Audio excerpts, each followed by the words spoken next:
ഇനി പൗരത്വ ഭേദഗതി നിയമം നടപ്പാക്കുന്നതുമായി ബന്ധപ്പെട്ട വാർത്തയിലേക്ക് നമ്മൾ കടക്കുകയാണ്. 7 ദിവസത്തിനകം രാജ്യത്ത് പൗരത്വ ഭേദഗതി നിയമം നടപ്പാക്കുമെന്ന് കേന്ദ്രമന്ത്രി ശന്തനു താക്കൂർ. അടുത്ത 7 ദിവസത്തിനുള്ളിൽ CAA നടപ്പിലാക്കും. രാജ്യത്തുടനീളം നിയമം പ്രാബല്യത്തിൽ വരുമെന്നും മന്ത്രി പശ്ചിമ ബംഗാളിലെ പൊതുസമ്മേളനത്തിൽ പങ്കെടുത്തുകൊണ്ട് പറഞ്ഞു. വിവരങ്ങളുമായി PJ അരുൺ ഉണ്ട് ഡൽഹിയിൽ നിന്നും. അരുൺ, ഇതുമായി ബന്ധപ്പെട്ട് മന്ത്രി മറ്റെന്തൊക്കെയാണ് പറഞ്ഞത്? ബിനു, തീർച്ചയായും അയോധ്യയിൽ ഇപ്പോൾ ക്ഷേത്ര പ്രതിഷ്ഠയെല്ലാം കഴിഞ്ഞു.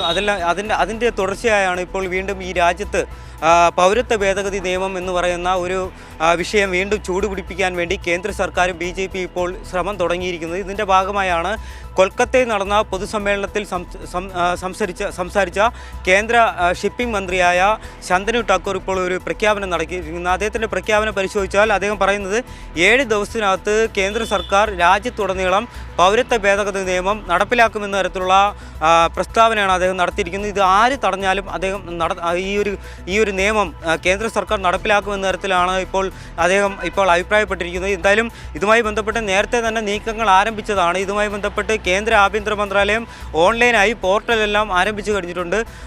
കൂടാതെ ഈ ഒരു നിയമത്തിൻ്റെ ഈ ഒരു പ്രഖ്യാപനത്തിൻ്റെ ചുവട് പിടിച്ചിട്ടുള്ള പ്രതികരണങ്ങൾ നമ്മൾ പരിശോധിക്കുകയാണെങ്കിൽ കേരളത്തിൽ ഉൾപ്പെടെയുള്ള നേതാക്കൾ ഇതുമായി ബന്ധപ്പെട്ട് ഏകീകൃത സിവിൽ കോഡും കൂടാതെ ഈ പൗരത്വ ഭേദഗതി നിയമവും രാജ്യത്ത് ഉടനെ നടപ്പിലാക്കുമെന്ന തരത്തിലുള്ള പ്രതികരണങ്ങളെല്ലാം നടത്തിയിരുന്നു.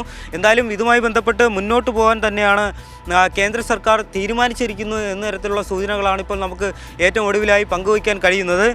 ഇതോടെ പാകിസ്ഥാൻ, ബംഗ്ലാദേശ്, അഫ്ഗാനിസ്ഥാൻ എന്നിവിടങ്ങളിൽ നിന്നുള്ള മുസ്ലിം ഇതര ന്യൂനപക്ഷങ്ങൾക്ക് ഇതുമായി ബന്ധപ്പെട്ട് ഇന്ത്യൻ പൗരത്വം ലഭിക്കും. കൂടാതെ കേരളവും ബംഗാളും ഉൾപ്പെടെയുള്ള ചില സംസ്ഥാനങ്ങൾ ഈ ഒരു നിയമം നടപ്പാക്കില്ല എന്ന തരത്തിലുള്ള പ്രതികരണം കൃത്യമായി കരിനിയമം എന്ന് തന്നെ വിശേഷിപ്പിച്ചുകൊണ്ടുള്ള പ്രതിഷേധങ്ങൾ നടന്നിരുന്നു. എന്തായാലും ഇതുമായി ബന്ധപ്പെട്ട് കൊൽക്കത്തയിൽ ഡിസംബറിൽ നടന്ന പൊതുസമ്മേളനത്തിൽ കേന്ദ്ര ആഭ്യന്തര മന്ത്രി അമിത്ഷാ പ്രഖ്യാപനം നടത്തുകയുണ്ടായി.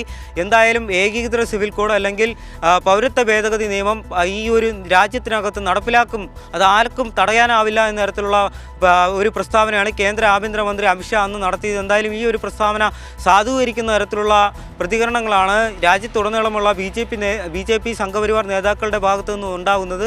ആരൊക്കെ തടഞ്ഞാലും ഈ ഒരു നിയമം നടപ്പിലാക്കുമെന്ന തരത്തിലുള്ള റിപ്പോർട്ടുകളും വരുന്നുണ്ട്.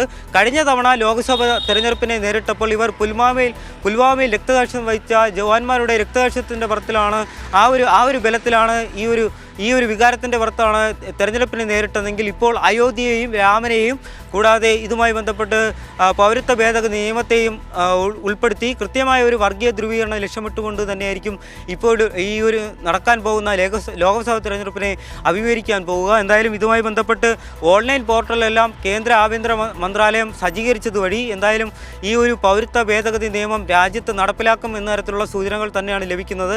2019 ഈ നിയമം സഭകളിൽ പാസാക്കി രാഷ്ട്രപതി ഒപ്പിടുകയും ചെയ്തിരുന്നു. പക്ഷേ നിയമത്തിലെ ചില നൂലാമാലകൾ, അതുകൊണ്ട് ചില സങ്കീർണതകൾ കാരണമാണ് ഈ നിയമം ഇപ്പോഴും പാസ്സാക്കാതെ ഇരിക്കുന്നത്. ഇതുമായി ബന്ധപ്പെട്ട് എന്തായാലും മുന്നൊരുക്കങ്ങൾ കേന്ദ്ര സർക്കാർ നടപ്പിലാക്കി എന്ന് തന്നെയാണ് നമുക്ക് അറിയാൻ കഴിയുന്നത്. ബിനു, ഏതായാലും അരുൺ ആണ് വിശദാംശങ്ങൾ നൽകിയ